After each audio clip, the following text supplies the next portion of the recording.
Generalitat, Ajuntament de Flix i Ribera Nord treballen conjuntament per continuar l'activitat al complex químic del municipi més enllà del 2018. Així ho ha confirmat el delegat del Govern a les Terres de l'Ebre, Xavier Pallarès. Les negociacions actuals es centren en trobar empreses que vulguin instal·lar-se a Flix aprofitant les infraestructures actuals que ofereix el municipi. En el projecte hi participa també l'Agència per a la Competitivitat de l'Empresa a través dels programes Acció 10 i Invest in Catalonia. Una continuació de l'activitat que comptaria amb un ampli consens al territori. Estem treballant en la línia de trobar alguna empresa del sector químic que a segons quins llocs podria ser molt difícil la seva instal·lació, però en canvi al municipi de Flix estaria ben vist per la població, estaria ben vist per la Ribera Nord i al mateix temps té un condicionant molt important Flix, que té el riu a la vora,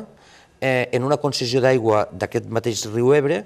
en un tren que entra dintre de la pròpia empresa d'Ercros, per tant vol dir que tenim el transport del tren també garantit amb aquest complex industrial que tenim, i a l'altra banda del Flix, a l'altra banda del riu, tenim una cosa molt important com és la reserva de Cebes. Per tant, tenim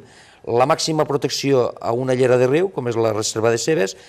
i tot el tema industrial enfrente mateix, com és el que ha vingut fer tradicionalment, el que es coneix com la fàbrica. Per tant, estaríem treballant en aquest sentit, juntament en Acció 10, juntament en Invest in Catalonia, per intentar trobar alguna sortida d'aquí l'any 2018. Mentrestant, es continua treballant per trobar abans de l'estiu una línia de finançament per mantenir l'actual activitat i els llocs de treball a la planta d'Ercros. En un altre ordre de coses, Xavier Pallarès també ha anunciat que ja hi hauria empreses interessades en operar des del port de la cimentera d'Alcanar. En concret, es tractaria de companyies relacionades amb el sector del pèl·let. No únicament han pogut tancar en l'empresa els drets que aquesta empresa tenia, que els hem allargat i els hem perllongat, sinó que a més han dotat el port de la cimentera d'un altre moll per poder ser utilitzat per qualsevol altre tipus d'empresa que pugui necessitar del transport, en aquest cas marítim, per exportar els seus productes. I la veritat que ja han començat a tindre algun contacte,